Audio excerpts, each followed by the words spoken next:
갑자기 내게 나타나준 너, 난 아무 말도 할 수가 없었지. 첫눈에 반한다는 이야기가 널 보는 순간 이해가 됐어. 매번 야야야야야 불러 널 야야야야, 내 맘을 고백하려고 타이밍만 보는 나. 그런 나를 넌 보며 왜 그러냐고 묻네, 너 때문에.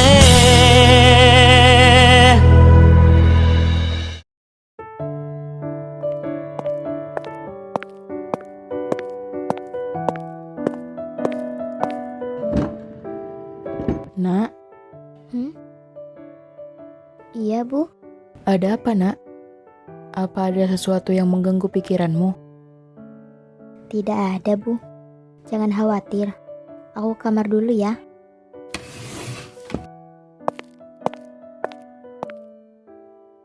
Kau tidak bisa membohongi ibumu, Nak. Ibu tahu kau sedang memikirkan pria itu lagi. Cobalah mengikhlaskan semuanya. Jodoh dan rezeki sudah ditentukan oleh Yang Maha Kuasa.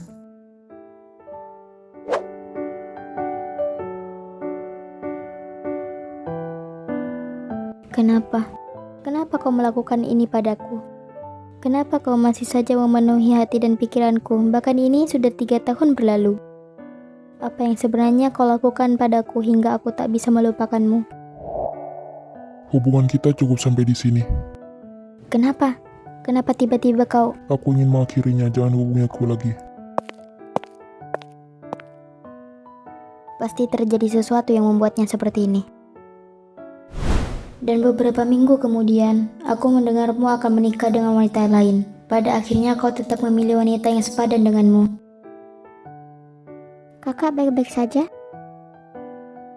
Vio, ada apa? Kakak, berhentilah memikirkan pria itu. Kakak menangisinya di sini, tapi dia malah sedang bahagia di sana dengan keluarganya. Kakak masih banyak pria yang lebih baik darinya. Kenapa? Kenapa kakak selalu saja seperti ini? Aku benar-benar muak, kakak. Maaf jika aku menyakiti hati kakak. Tapi aku ingin kakak membuka mata dan hati kakak. Buang perasaan sialan itu. Kumohon, hiduplah dengan baik. Kakak sadarlah hanya kakak yang terlalu mencintainya di sini. Apalagi dia pria yang sudah beristri, kakak. Kakak memang bodoh, Vio. Kau tahu kakak juga tidak ingin seperti ini. Kau tahu bagaimana kakak melakukan segala cara agar bisa melupakannya. Ini tidak mudah. Mungkin karena ia yang pertama jadi sangat sulit untuk melupakannya. Teruslah berusaha. Lupakan semua pelan-pelan saja. Baiklah, kakak dan ibu baik-baik di rumah ya. Aku pergi bekerja dulu.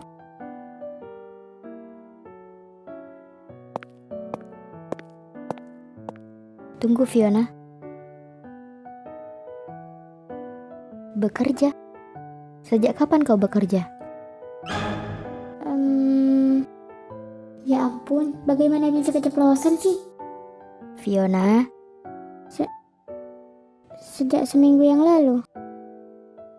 Maaf kak, aku tidak ingin membebankan ibu dan kakak lagi karena uang sekolahku yang tiap semester selalu naik. Apa yang kulakukan? Bagaimana bisa aku melupakan kewajibanku sebagai seorang kakak? Ya Tuhan, maafkan aku. Seharusnya aku berpikir lebih baik di saat keadaan keluargaku yang seperti ini. Vio, mulai sekarang kau tidak boleh bekerja lagi. Biar kakak yang bekerja. Vio hanya perlu belajar. Mengerti? Tapi kakak... Tidak ada tapi-tapian. Kakak tahu kau tidak ingin membebankan kakak, tapi ini sudah kewajiban kakak. Vio hanya perlu belajar dan mendapatkan nilai yang bagus dan membuat kakak bangga, itu sudah cukup untuk membayar kerja keras kakak. Makasih kak, aku janji akan mendapat nilai yang bagus. Anak pintar.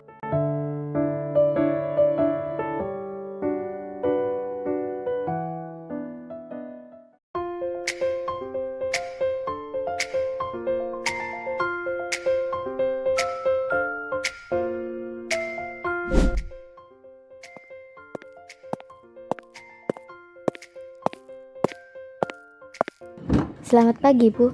Di mana Vio? Ada apa, Ibu? Hah? Tidak. Adik mau pergi olahraga pagi bersama teman-temannya. Oh, Ibu mau pergi berdagang di pelabuhan lagi kan? Tentu saja. Memangnya kenapa? Aku ikut. Baiklah, ayo kita pergi.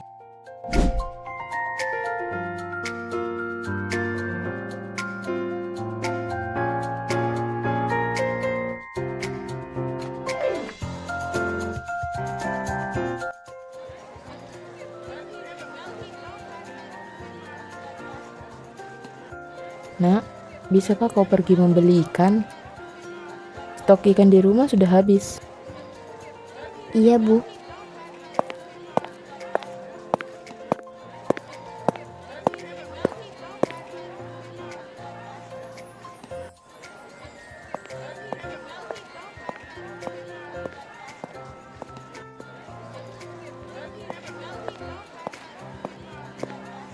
Permisi, ada apa ini, Pak?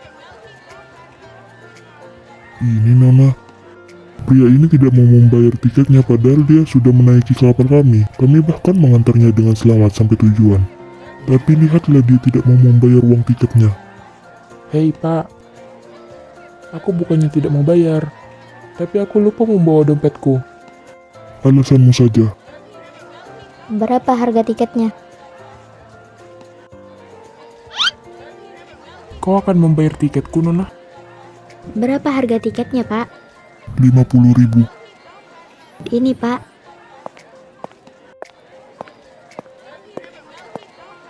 Hei Nona, tunggu sebentar. Tunggu dulu, Nona.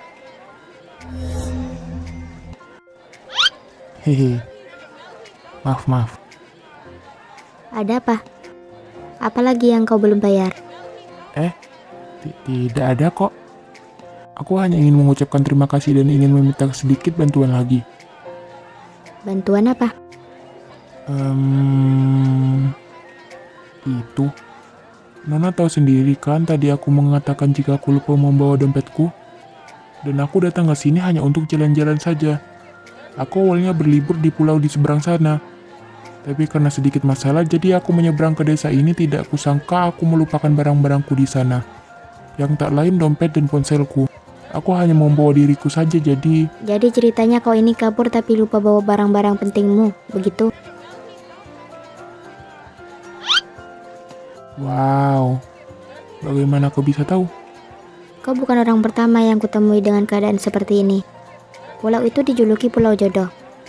Jika seorang pria dan wanita dipertemukan di sana, ya seperti kepercayaan orang-orang di sini, mereka akan berjodoh karena itu tidak sedikit para orang tua membawa anak mereka ke sana demi menjodohkan anak mereka dengan anak kerabatnya. Dan pastinya kau kabur karena ingin menghindari perjodohan itu, ya kan? Hehe. Kau benar. Jika wanita itu baik, aku tidak akan mungkin kabur. Dia seperti nenek sihir.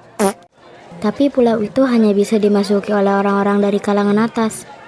Mengingat bagaimana budgetnya yang begitu tinggi, sepertinya kau dari keluarga yang cukup berada. Ini, kau ingin meminjam ponsel kan? Aku memang ingin meminjam ponselmu, tapi itu nanti. Ada hal yang lebih penting dari itu. Memangnya apa? Itu. Aku kan tidak punya uang, jadi otomatis aku tidak bisa menyewa penginapan. Bisa karena menampungku beberapa hari saja di rumahmu? Aku akan membayarnya nanti. Apa? Yang benar saja. Aku bahkan tidak tahu kau ini orang baik atau tidak.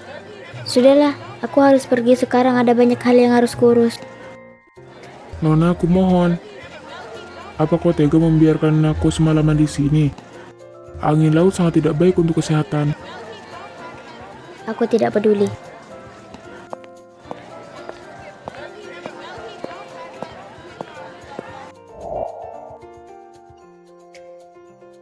Bagaimana ini? Aku tidak mungkin membawa orang asing ke rumah. Tapi kasihan juga kalau dia semalaman di pelabuhan, apalagi cuaca sedang tidak mendukung.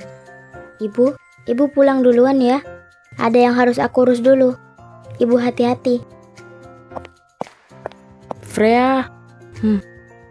Anak itu.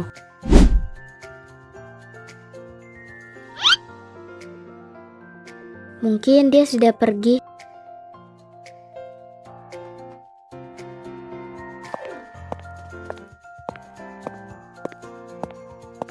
Hei, kau tidak apa-apa? Kau datang? Aku tahu kau pasti akan datang lagi. Ikut aku.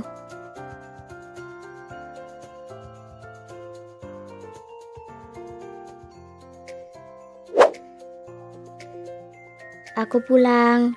Kau sudah Aku akan menjelaskannya nanti.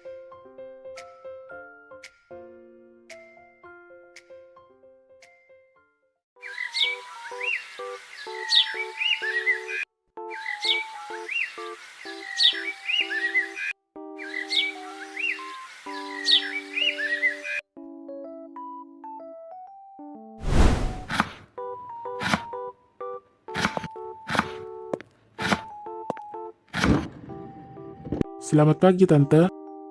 Dava, kau sudah bangun? Iya, Tante. Tante di mana, Freya? Freya ada di teras depan rumah. Benarkah?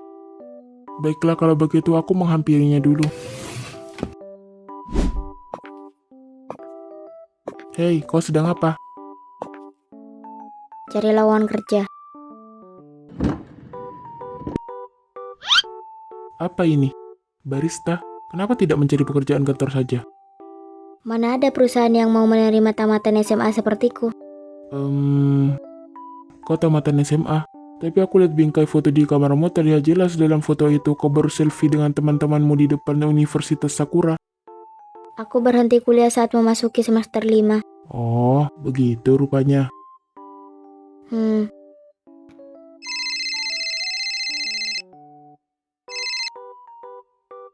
Halo? Oh iya, tunggu sebentar. Nih, katanya dari Arkan. Bang Arkan? Abang! Hei, kau di mana? Apa kau tahu aku pusing melihat kedua orang tuamu bolak-balik setiap hari menanyakanmu padaku, sialan? Jika tidak mau menikah, tinggal bilang saja, kenapa pakai acara kabur segala? Kau dan Revan selalu saja membuatku pusing. Kenapa lagi dengannya? Dia selalu saja datang menitip anaknya padaku. Sudah berapa kali aku katakan untuk mencari pengasuh, tapi ia malah dengan santainya mengatakan jika dia tidak akan mencarinya kecuali aku yang mencarikan untuknya.